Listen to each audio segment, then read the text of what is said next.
There you go. How's life treating you? Fine, everything. It's all right. How about you? Okay. Here, same here. Yeah. So the weather's good now. You can see it a little bit. Maybe sunny. It looks nice. Yeah, it's already a little bit nice. It's better. It's supposed to be like this for more a week, so we're good. Yeah.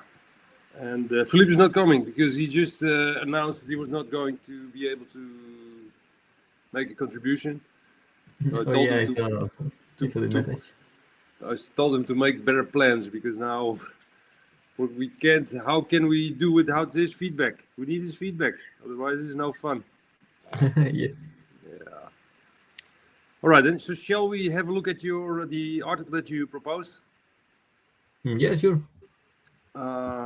Can you? I've read it, but can you just explain in a couple of minutes what you think is the essence of the article? Yes. Well, I'm not really familiarized with the topic, but it really interested me how they were trying to implement trying to theorize how an operating system for a robot would be or would need to have to consider itself self-aware. They said needed three components, which was the, let me see. Yeah, you can share it on the screen if you like. Oh yeah, sure.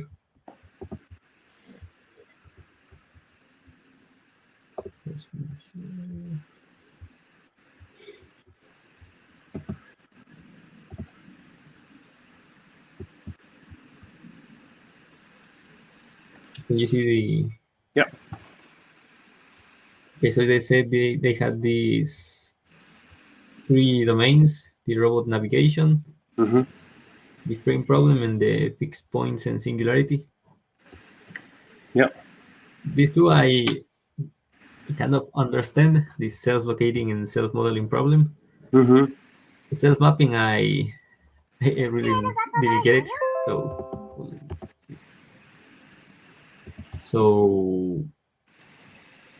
I find it interesting in the way that they were trying to have a practical implementation of how to give a robot self-awareness.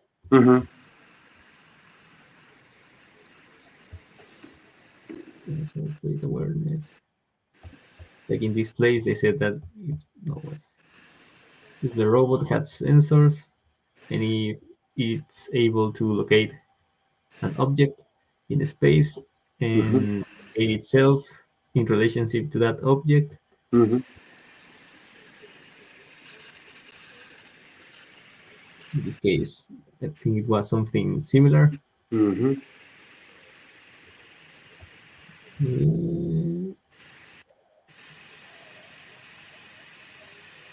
Was object recognition, that if it's able to recognize this pattern of the cube is facing one way or the other. Yeah, exactly.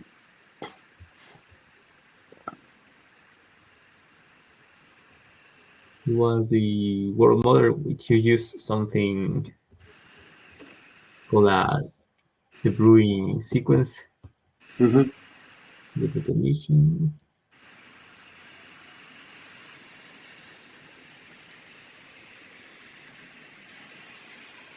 And since this was more formal mathematics, I didn't really quite get what he was talking about. So Yeah, it's complicated.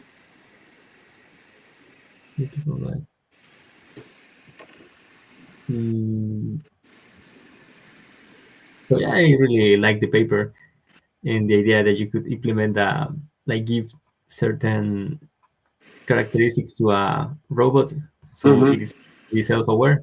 But at the end of the day, they kind of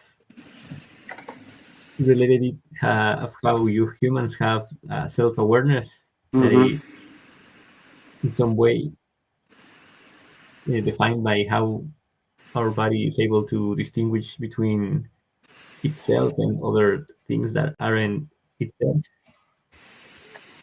Yeah. Yeah, without having a list of all the things that it is not, because that's impossible. So it's an infinite list, maybe not infinite, but it's a very big list of all the things that it isn't and that it cannot do. So to make itself distinct, it has to be aware of what it is, or what the main distinctions are compared to a kind of a world view that it has learned. Mm-hmm. So that's what I understand. So because you cannot make this full list, you have to have a sort of a general idea on a number of universals, so universally applicable elements, how you are different from the environment, really. Mm-hmm. So the way it can be done would be that, I don't know, the body has like a certain set of things that, or patterns that it's able to recognize at its own, and everything that doesn't align with those patterns, it tells that it's not self. Yeah, and this is very so. Let me. Okay, so it reminds me of you. You are familiar with the writings of Maturana and the research of Maturana and Varela, yeah? The autopoiesis, No, or I haven't read it. not autopoiesis. So what the outcome is of this model, of this theoretical model, is that there is a recurrent. So there's a functionality in cognitive systems that is infinitely recurring self-observation. So it is capable of observing itself as a kind of a second instance of itself. So it can see. So Juan can see what Juan can do, what one is doing, and so monitor itself. So many species have this functionality. See what it's doing in the context of its environment. And then it might enter into kind of a what-if situation. So there is a third person monitoring what if one went to do like this or went to do like that, monitoring that. So you see, so there is this self-observation of the current actions you're taking, and then there's another observer. It's all in the same mind, and it reminds me a little bit of this, so that you can sort of test how it would work, how it can be done. So that's one association that I have with this research.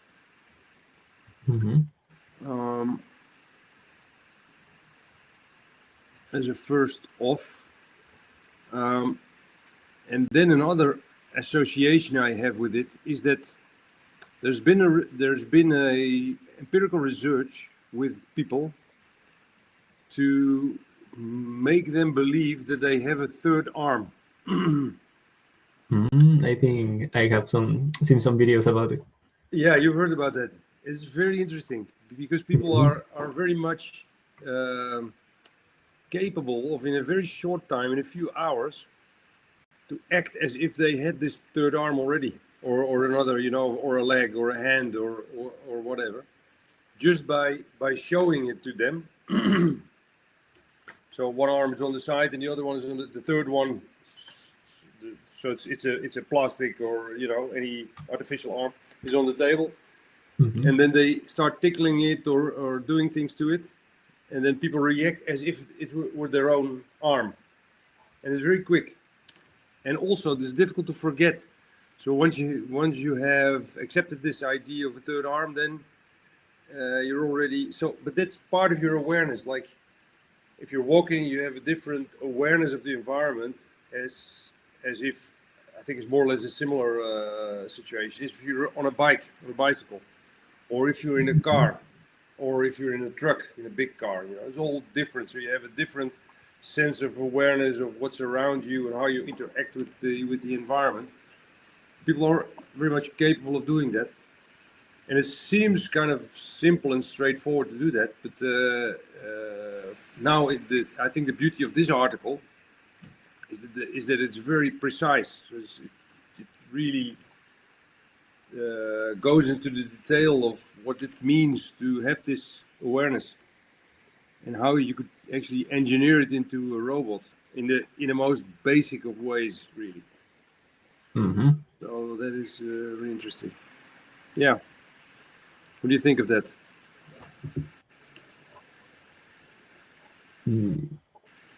First, I would think it would be pretty interesting to have a self-aware robot, which would be, I don't know if self-awareness is related to consciousness. That at some point that self-awareness would mean that the robot can have consciousness. So I don't really have a definition of that, but maybe that would be. I think we discussed something similar some weeks ago, talking about a robot and how would a robot would have conscious of its action. Yeah. And maybe this article it could be implemented in a robot. I don't know if a human-like robot, but maybe as a approach to a more, let's say, simple animal like an insect or small mammals who can try to replicate their behavior and their self-awareness. But the thing is, my question would be, how would you train a robot? So in the article it says it has an AI, so it's like a neural network trained for a particular kind of species that it emulates. How could you do that? So what is required for the robot to behave or to have the same awareness as I don't know, but like you say, a small animal or something?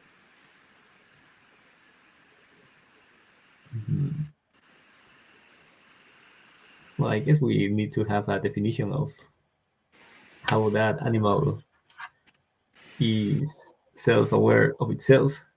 Because some time ago, I think I heard about some researchers that took the brain of a worm, a small microscopic worm, and made it into a computer program. So what I've heard about it is that you're actually able to simulate the behavior of the worm in just a computer program. I don't know how accurately and how you can measure it, but it would be something like that. Like you could try to replicate every single aspect of the behavior of an animal, then try to make a distinction. Yeah, but now it can behave, but can it also make a distinction between where its body ends or the effects of its behavior end? So if I throw a stone, I mean, I'm capable of doing that. Now it has an effect, and I know more or less how far I can throw the stone before it hits something. And so there is a zillion. I mean, there are many different behavioral traits and kinds of behavior that you can, with different effects. So how would you be able to? How is it possible to build a database of all these possible situations? Or could you generalize that? What do you think? In the case of humans, I suppose there's like some generalized pattern that we have, and we need to develop it throughout our lives. Maybe related to an idea that, I don't know, maybe moral like a moral or ethics are developed throughout our life, and we don't exactly are born with them. So we have a pattern that helps us develop those moral ideas, but we need to be trained in them in some way. So we have the ability to learn them, but we need to learn them. Exactly. So like, okay, but this, to my mind, a moral or an ethical behavior is already of a next level because it now is in a social situation with other human beings. So it's one person, and ethics tells you how to behave in such a way. There's kind of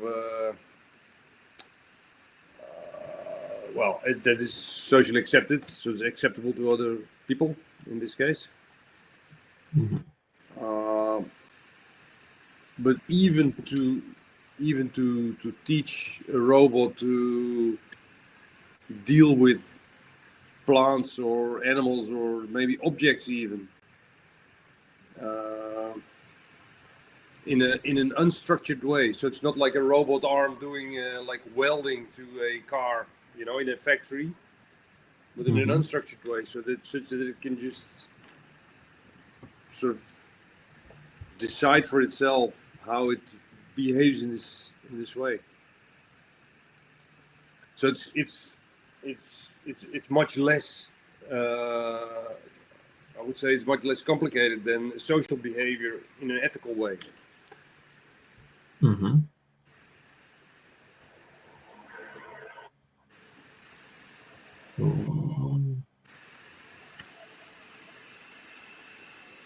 But let's have a look. Maybe if you go up in the article to the first item, that we can try and figure out The first robot navigation or the introduction? Yeah, maybe that one. Maybe the first. Yeah, that one.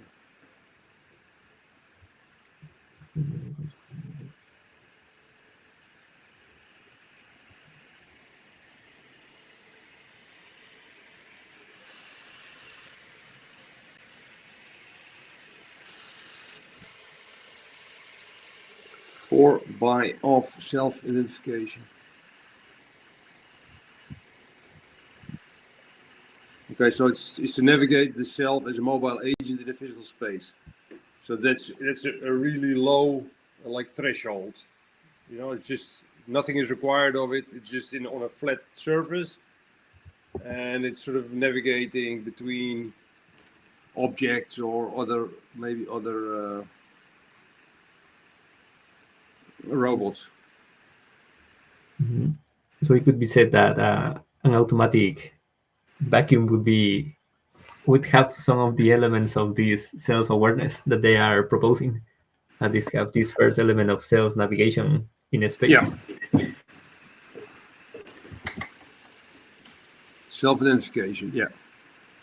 So now sort of it knows that it is this dot on this horizontal plane, I think.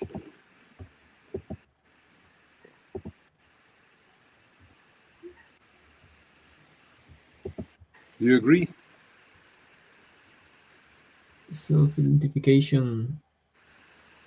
Well, I guess this is a first approach to it. Like you said, giving a low threshold, like a minimum to the robot needs to understand that it is an entity in a space different from others. In this case, it's just an entity able to navigate that space. That's simple. Yeah, because it's one dimension. It's only the space. So it's in a multidimensional space, of course, but it's only on that thing, regardless of how it otherwise behaves.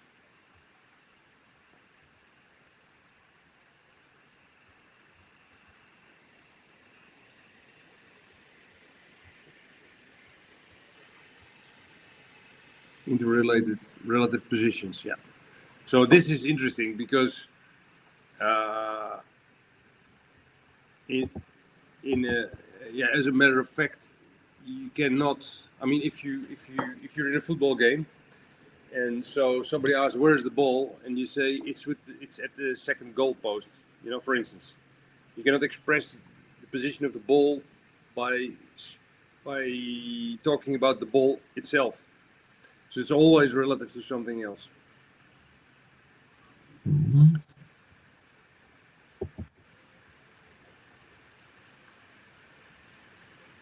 Yeah, so this is his first example.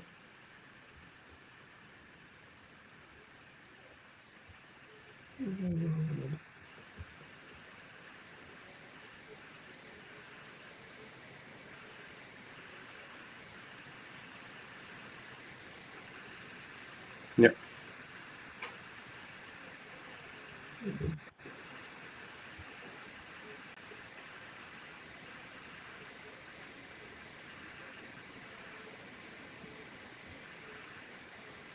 Create some map.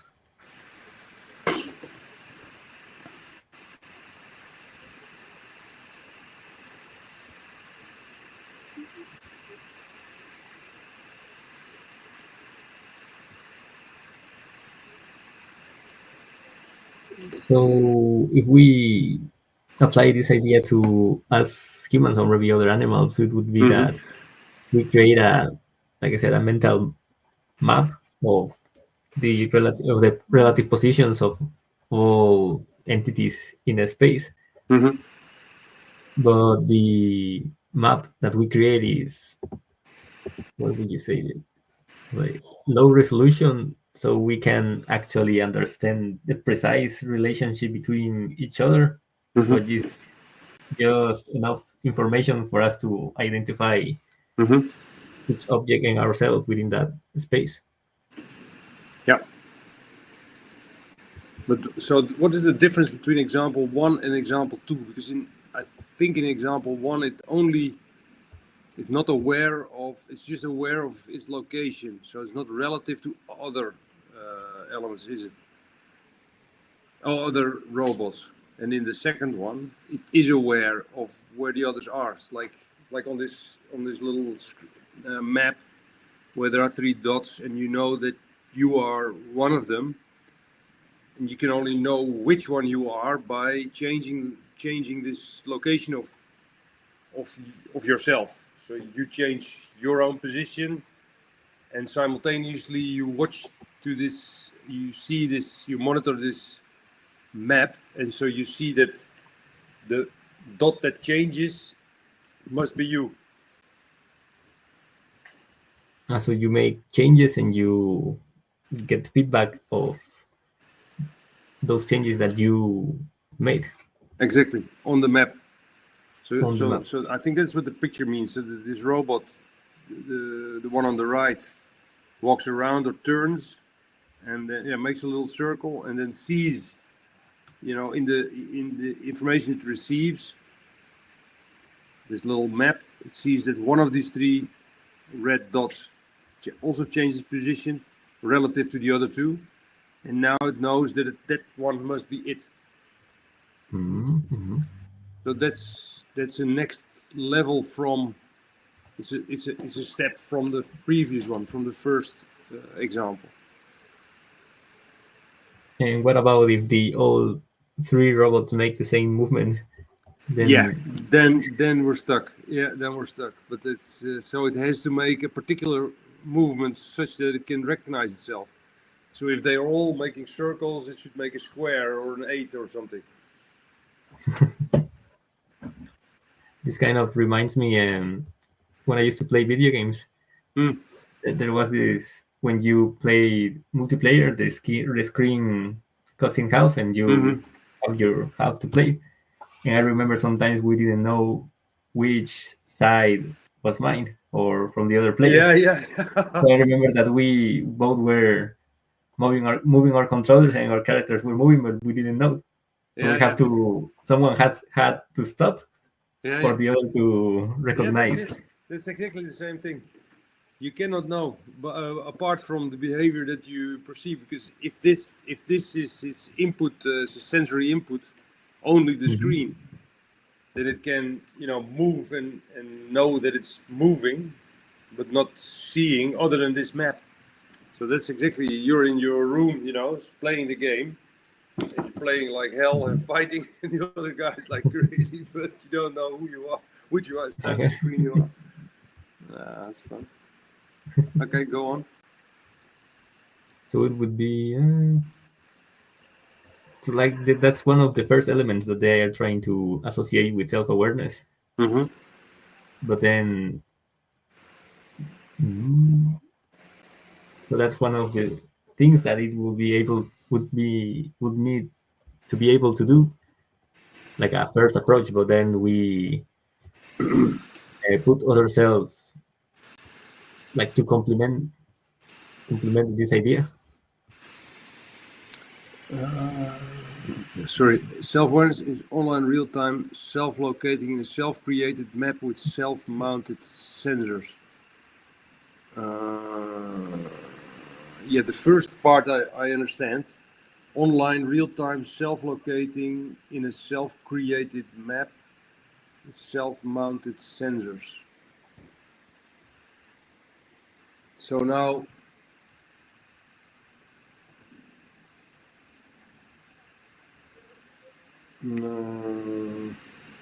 So the idea of the self-mounted sensors could be that, for example, in example 2, it it relates itself to other robots by using GPS, which is yeah, an external sensor. But in the case of humans, we only have our senses that are mounted on ourselves.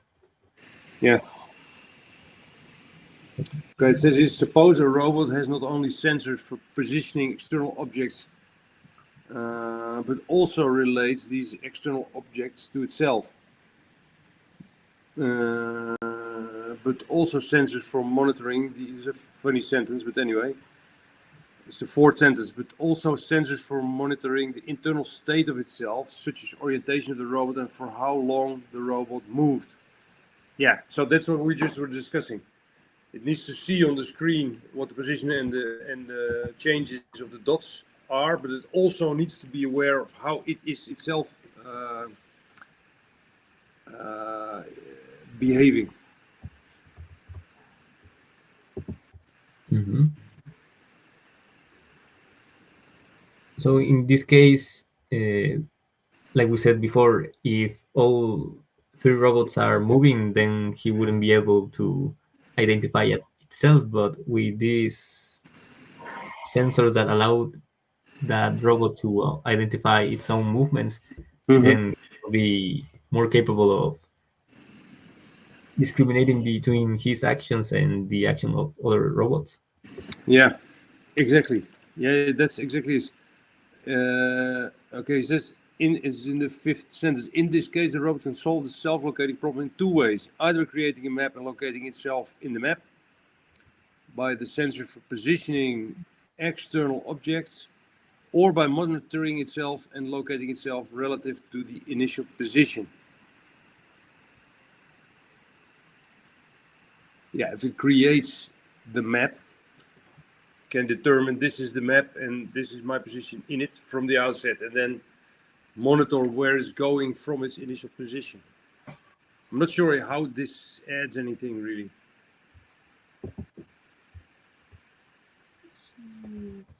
Well, yeah, of course it does, because now I can imagine that this is related to your identity. So now there's a sort of, well, position is not really your identity, but now you have a sort of a reference as a start. Because if you want to measure your behavior towards some reference, then you need an initial condition. Mm-hmm.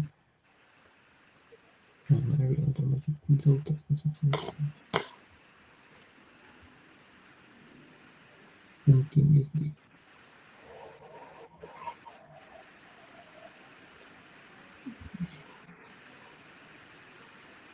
Self-related problems.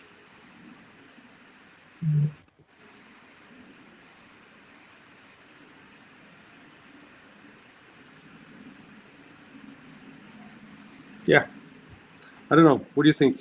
I think it's fairly clear. So it needs to have some perceptory information, perceive information in regards to what's outside, in some respect. For instance, its position, and it needs information about how it behaves itself, and then make a relation between those two. So if I behave like this, then I'm doing, obviously, I'm doing that. Yeah. So it's like constantly comparing two states, like in this initial state, like I had my hand like that, and then in this state I had my hand like this, and it's constantly doing that too. Exactly.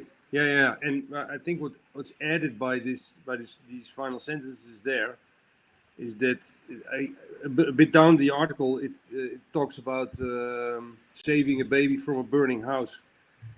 And so if there's no reference over some initial position where the robot is positioned, then it might be, like 200 meters away, and it doesn't know, so it just enters any house, for instance. So I can imagine that it needs to be aware of,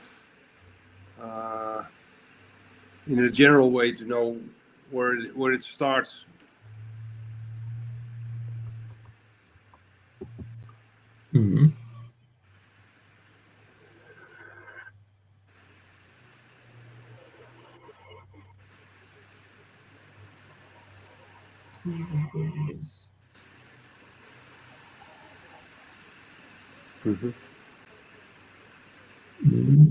It's kind of interesting. I don't know if it has anything to do with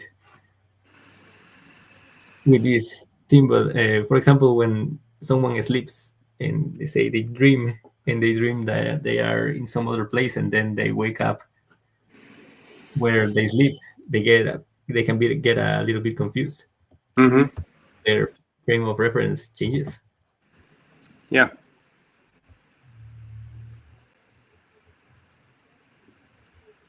Yeah.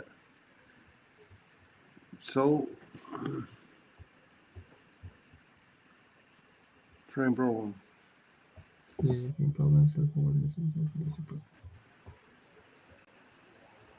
Or even consciousness. Yeah, I don't know. I think it's straightforward. The framework is a starting point to remind ourselves that self-related problem solving is imperative for AI to deal with the frame problem. So, so it needs to be able to identify itself in a mirror.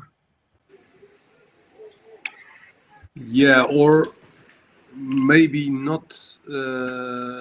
So I was doubting if this was adding any new information, because if the robot in the first example doesn't need a picture of itself, and thereby to recognize itself in a mirror, to be able to function, to be able to execute what's required of it.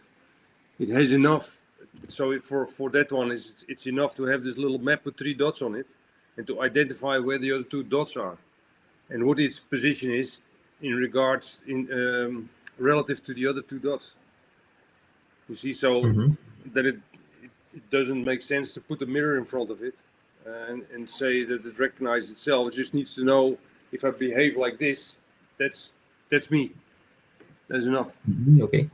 But okay, so this is much more detailed. So now a cat looks in a mirror, sees a cat, and recognizes it as such.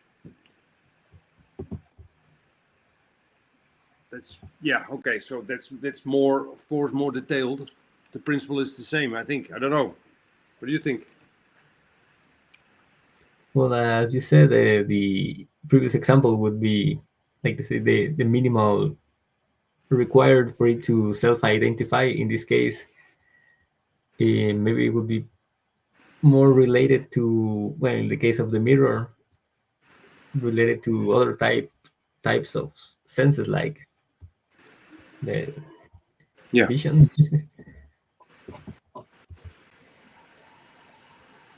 But as you said, for the robot to be self-aware and to Mm-hmm. carry out the task that it was created for, it would be probably enough just to, like you said, to understand that it is there's this map and it is this dot, and that is enough for it to be self-aware in that context. Mm-hmm. Yeah. So that would be like an extension of this second example, really. So now instead of the dot, it has the full picture of many more functionalities that it could have, or what it really looks like, other than a dot on a screen. Mhm. But now with problem 1, it gets really complicated, fast. What is a general problem solver? Robot has AI that includes not only a general problem solver but also a self-related problem solver. Yeah, so it compares what's outside to what it. So what can. Yeah, so it compares. It's capable of comparing what's and make an analogy to what's from between what's outside and what it is itself. So this, I think, this is that it kind of sees itself, or its awareness is includes being human, and so if it cannot make this analogy, it might treat it as any object, and then the example goes on to say. It makes a lot of sense to break it up into smaller parts to easily transport it, which is not good for the baby. Yes, especially if you're trying to save the baby. Save the baby, then it has failed because it cannot make the analogy between the baby as a person and itself as a person. So there has to be some sense of being human, or at least be empathical with it, And have so empathy with it. for it to be empathical, maybe it would need to understand pain, so that it knows that if you break apart the baby, you're not only making the baby suffer and Yeah, killing it, but you're also producing pain for the family yeah, for what you've done. yeah, exactly. But now, I mean, the problem like explodes, or this question explodes into many different behavioral elements, because now the identity to which it is analogical, or to which the analogy should hold, is very complex. Because take for instance to eat or something, or to drink. Because the robot may take electricity, but the baby does not. So how can the robot know? If it knows itself, it still doesn't know the baby. Mm-hmm. So feed the baby and failed again. It connects the baby to the outlet. Yeah, then it doesn't work. Self-related analogical reasoning, but also, it's the final sentences, because all the management function of consciousness, as well as expanding the world model to include the self, which we want to define as the act of free will. Self-related problem solving.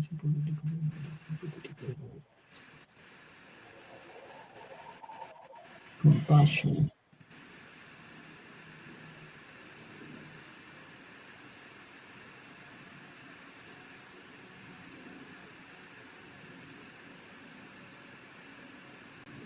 Self-related problems.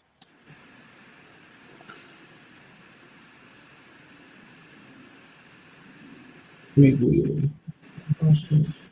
Well, maybe this could be related to the article that Felipe proposed, which said something about the uh, what said agency of the robot. Yeah.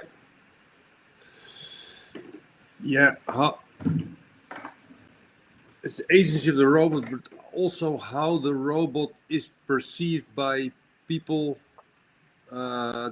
Really the difference between how robots are perceived in different situations or circumstances, from how it differs from how people are perceived to solve problems in different situations. Mm-hmm. And I thought so that is mainly in the Philips article, is mainly how people perceive problem solving by other people and by robots. Mm-hmm. And here, yeah, maybe in a way you're right, because this is also about how you relate to the problem solver or to the problem. Well, what I was trying to make the connection is the definition of agency. So in this self-related problem solving, they say it's important to consider not only self-related analogical reasoning, compassion, in something of consciousness and consciousness and free will, and maybe agency, as in the other article said, something about planning and creating and taking responsibility for the actions, which will require the robot to to understand, like you said, that humans have, like, you can see yourself as a third person and maybe go through the different scenarios that would carry Yeah, out if you make yeah. a decision. No, I can agree with that, of course. And then it becomes free will as well, because you decide which one you will follow. Mm-hmm.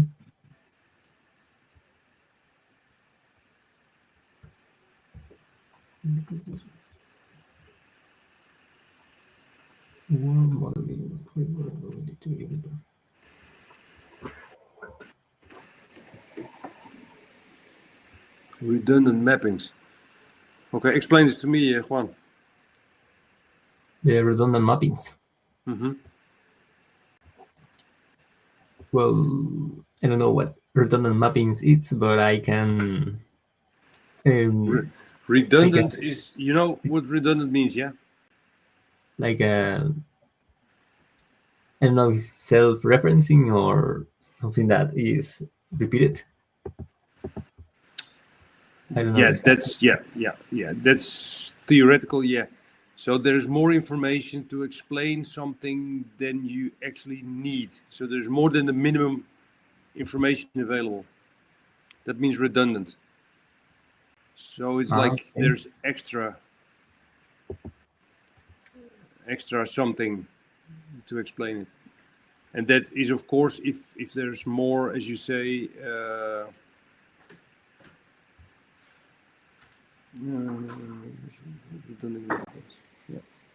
Also, redundant is like there's an excess of information than the necessary to explain the yeah. matter in hand. For example, this. Well, what I know of redundant systems, or it's like, I don't know, you have a pair of genes that may be redundant because if you take one of those genes, the cell will still function because those genes are redundant. If Yeah, you don't compromise the function of the cell.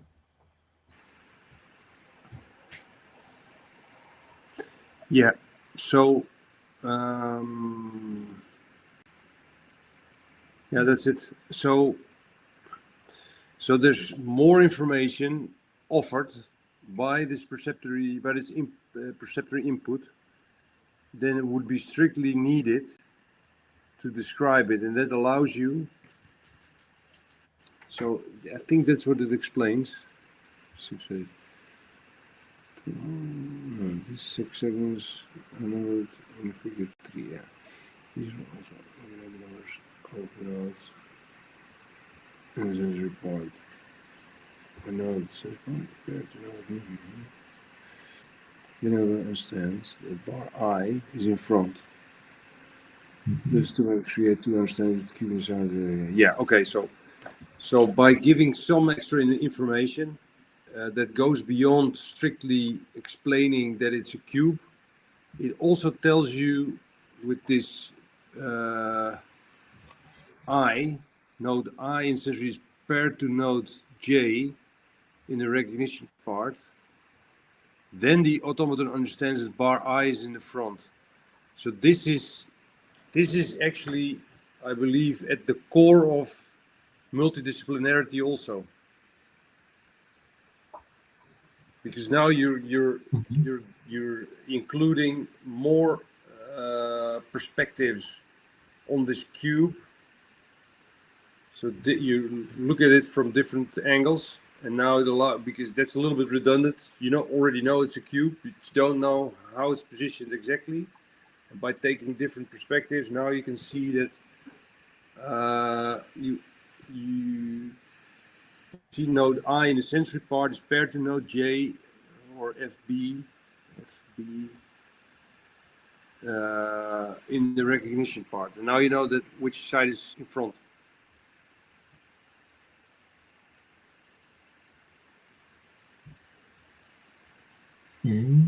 So by giving it redundant information in the case of interdisciplinarity, Yeah.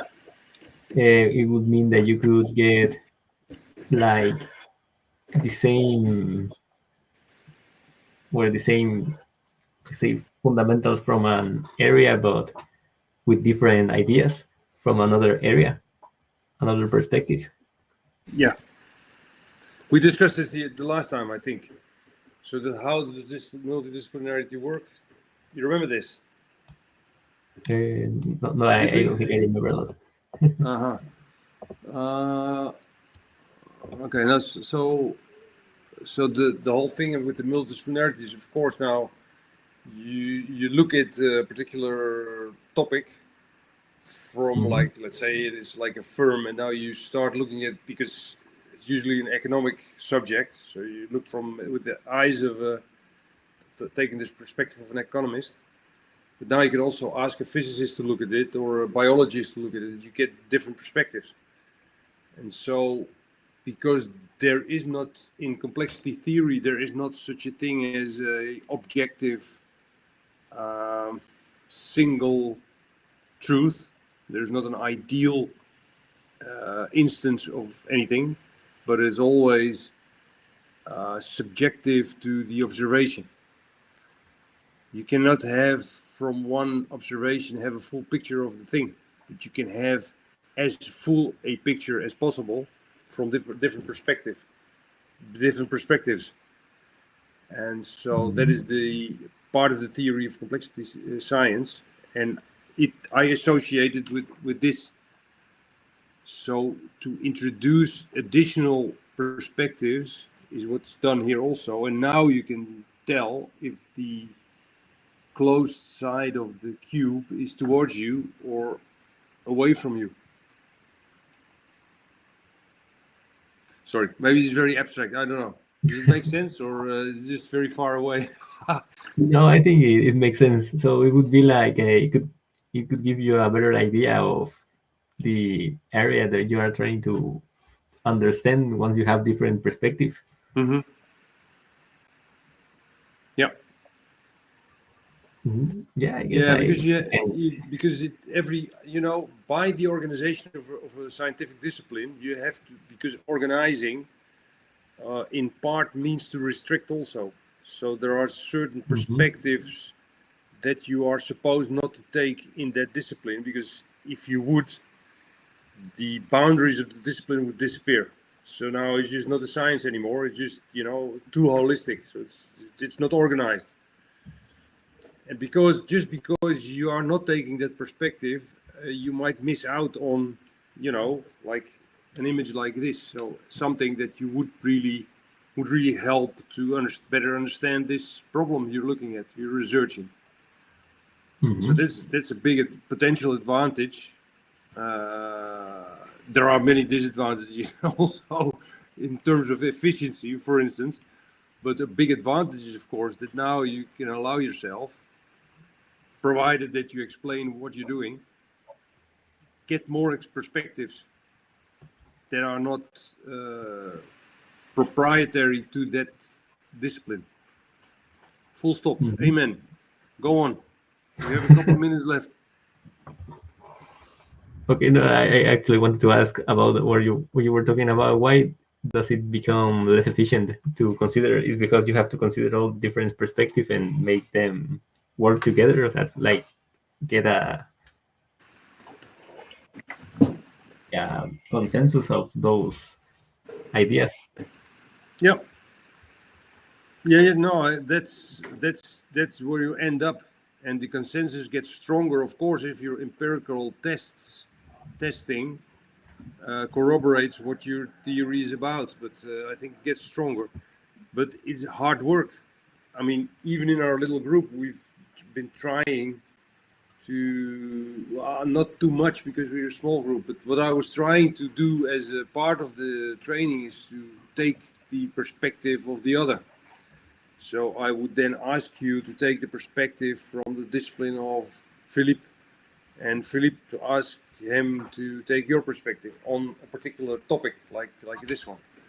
You see, and then but it's a bit cumbersome because you're a specialist in your area and he's a specialist in his area, and I'm in specialist in my area. But to take your frame and your perspective is like not very efficient, because we have you as a specialist. So why would I try to take your perspective? But from a multidisciplinarity point of view, I don't have to know everything from your discipline, but I have to know sufficient to be able to understand each other. But it's extra work, so it's often seen as not very efficient in that sense. You could also decide to leave all the specialists,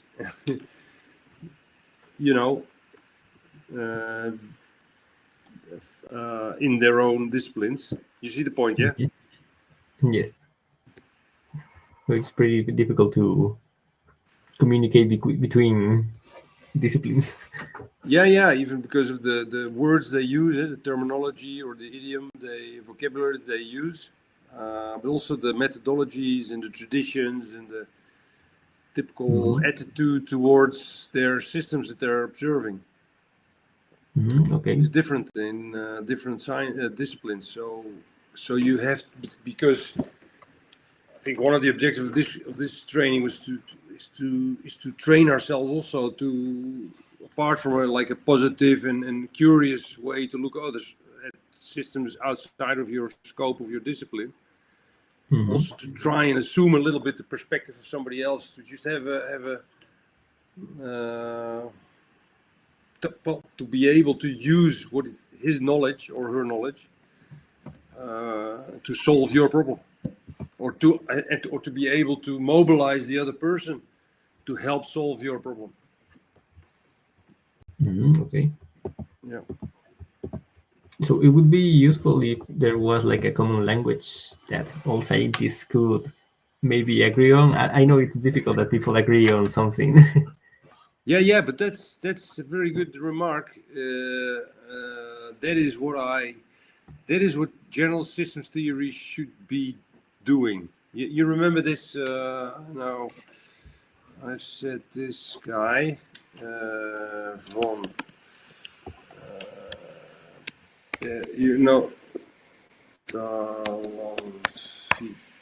This is not a typo. This is what he's called. And it's called general. It's not the same guy who is also about the balding. You know, the one that we.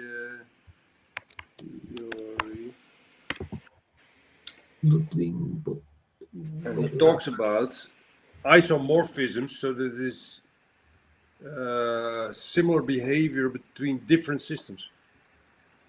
So we can have, if you put more together, agents, like if it's particle or atoms, for instance, or it's like people in an economy or species or other organisms in an ecosystem, then put together they can have their group or community can have similarities between them. And that is what this theory says. So from that, you could derive some common, let's say, common language that, or representation that you could use to study different systems. Exactly. So the idea is that if you want to act as a multidisciplinary scientist, you could read this book. Is this book?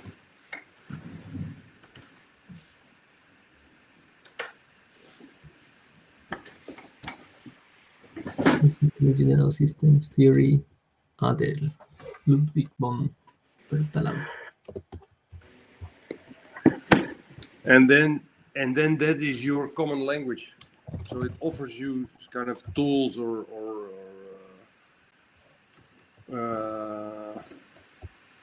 actually it's an attitude towards doing science, but also towards these systems. So how you define them, what is this? I mean, you can define system in a million ways.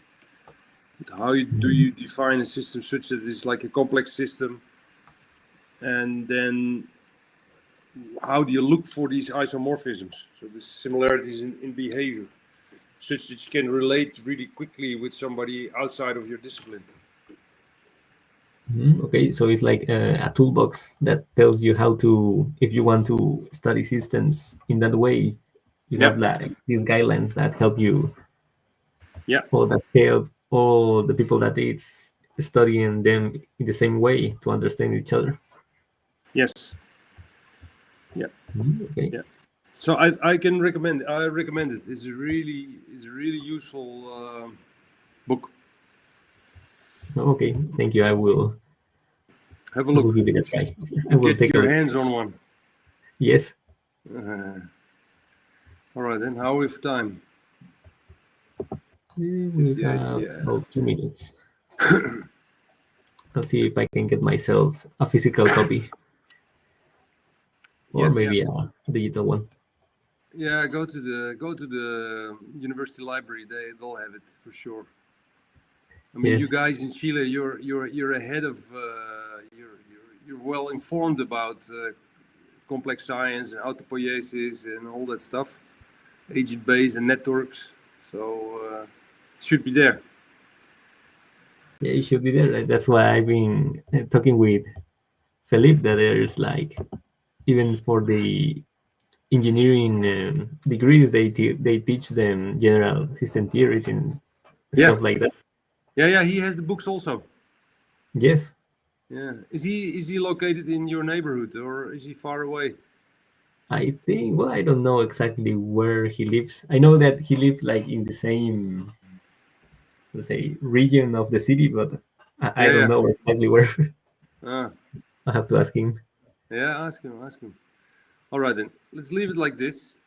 We haven't quite finalized the article, but it's very interesting. I thought it was. And so maybe continue the next time to finalize it. Okay, let's do it. All right, then. Good to talk. See you next week. Nice seeing you. Goodbye. See you next week. See you next week. Ciao. Ciao.